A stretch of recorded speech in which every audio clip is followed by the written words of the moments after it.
What's going on, everybody? Byrdman here with another weekly hotfix notes for April 14th. I decided to make a little PowerPoint presentation to make it all cute and wonderful for you today. But let's jump right on into it. First off, the weekly rotation has been changed.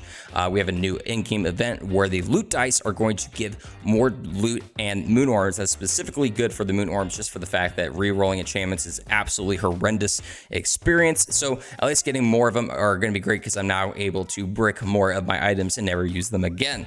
The Chaos Chambers feature run has been updated and now has the Banshee into King, and those bosses will have higher dedicated drops in them, so we really like that. They also talk about the leaderboards being reset. Quick thing, I think the leaderboards are super bugged, so don't really take a lot of those times to heart. We've had people who had like top 1 runs that were like 30 minutes long and like top 2 runs that were like 2 minutes long, so it's weird shit. I don't know what's going on. Just don't really take those numbers to heart at this point in time. Hopefully they get that kind of like sorted out and explained better here in the future. But moving on to change notes.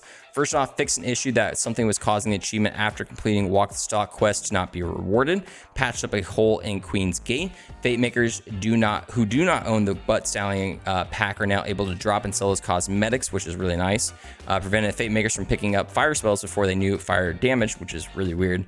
Increase the chance for Chaos Chamber aspects of the bosses themselves to drop more loot. So we like that, just for the fact that, you know, if we're gonna go to those bosses, hopefully we get like a really important piece of gear, which is specifically the body room, which I think is definitely a very good thing, just because the body room is probably like the best ward in the game currently. So higher chance to get in that is a thumbs up from me. But Tina has completed the item cards for the quad bow and the thunder anima, and now they're possible world drops. So we like to see that. I would like to see more dedicated drops though, but more world drops isn't horrendous. So yeah, we're not too mad.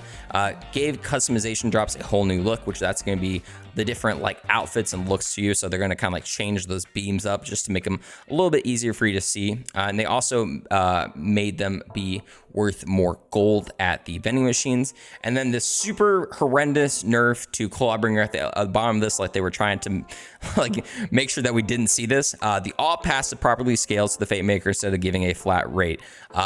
If for those who don't know, Awe is a tier 5 skill for the Clawbringer, where essentially doing fire damage gives you increased crit damage, and then doing lightning damage gives you increased crit chance. Now, before it scaled a different way, but it really made the class like worth going into just because you were able to do a whole lot of crit damage. And now it works in a different way, which is essentially going to just probably kill the character.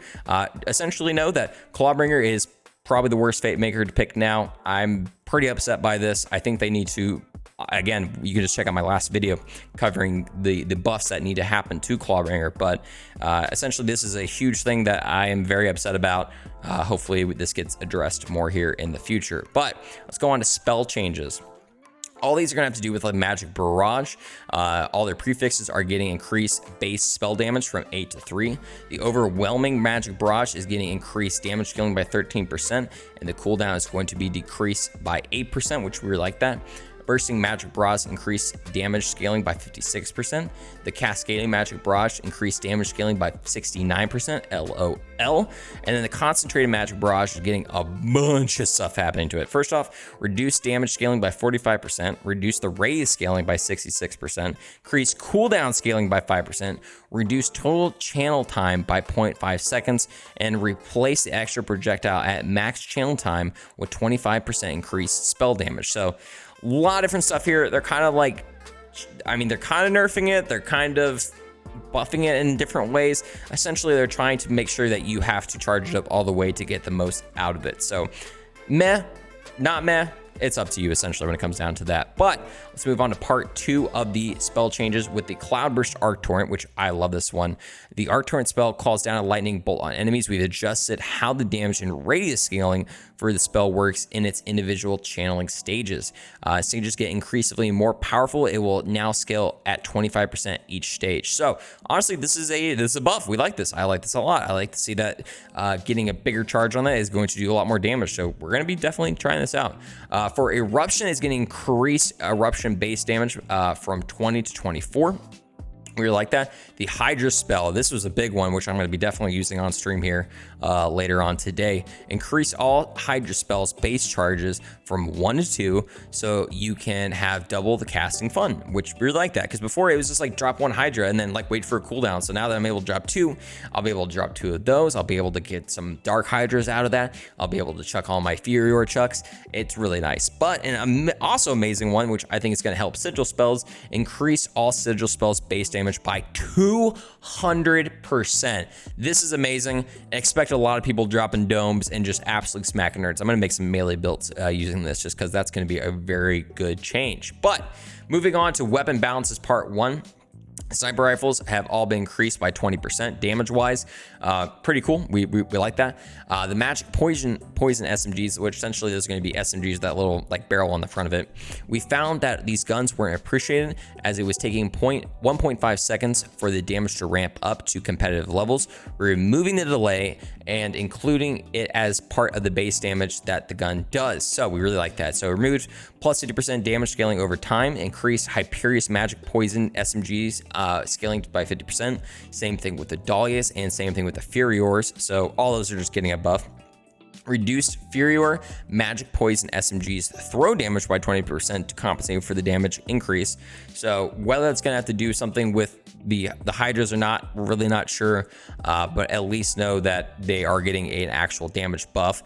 The White Rider's dual beam, which is like my favorite weapon in the game, damage scaling remains unchanged, overall increasing the damage each beam deals due to the Dahlia scaling change. And then the damage of White Rider's single beam mode was getting scaled twice. The damage was close to what we were aiming for before these buffs, but due to additional increases, we reduced the modifiers for them by 11.8%. But still reading this, essentially it's saying when it's in dual beam, it's still gonna have that 50%. When it's in single beam, it's essentially gonna be like 38.2%. I'm gonna have to test this out on stream. I'm really not sure if this is a nerf or buff, but at least from what I am reading from what they said above, it sounds like it is still technically a buff. So hopefully we see something there. But if it's a nerf and they're just like killing the White Rider for no reason, I'm going to be quite upset, because that leads on into a huge amount of nerfs right here, specifically with legendary pistols, which again, guys, legendaries in this game right now are kind of pitiful as is. So having something even more is not really the play in my mind. But legendary pistols reduce masterwork handbow damage scaling by 30.8%, reduce the masterwork handbow crit damage by 50%. Holy crap, cutting it literally in half. That's insane. I don't understand the thought process here. I don't even think the Masterwork Handbow was like that overly used of a weapon, which is insane. Leading into another like weapon that I didn't think was that overly used and too powerful. Reduce Katumbo damage scaling by 6.67%. Reduce Queen's Cry damage by 15%. Actually psychotic for them to do that. Reduce Pookie's Chew Toy damage scaling by 28.8%. Reduce Ruby Spite, I don't understand this, damage scaling by 30.8%, but they at least increase the Automagic.exe damage by 50%, which is honestly a good choice. I like that a lot. Increased Gluttony damage scaling by 15.4%.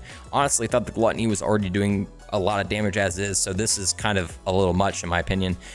Increase the message reload speed by 50%. Honestly, I'm not too mad about that. I like reload speed, you know. And then change how the liquid cooling damage was calculated as it scaled up in levels. It was dealing far more damage than intended.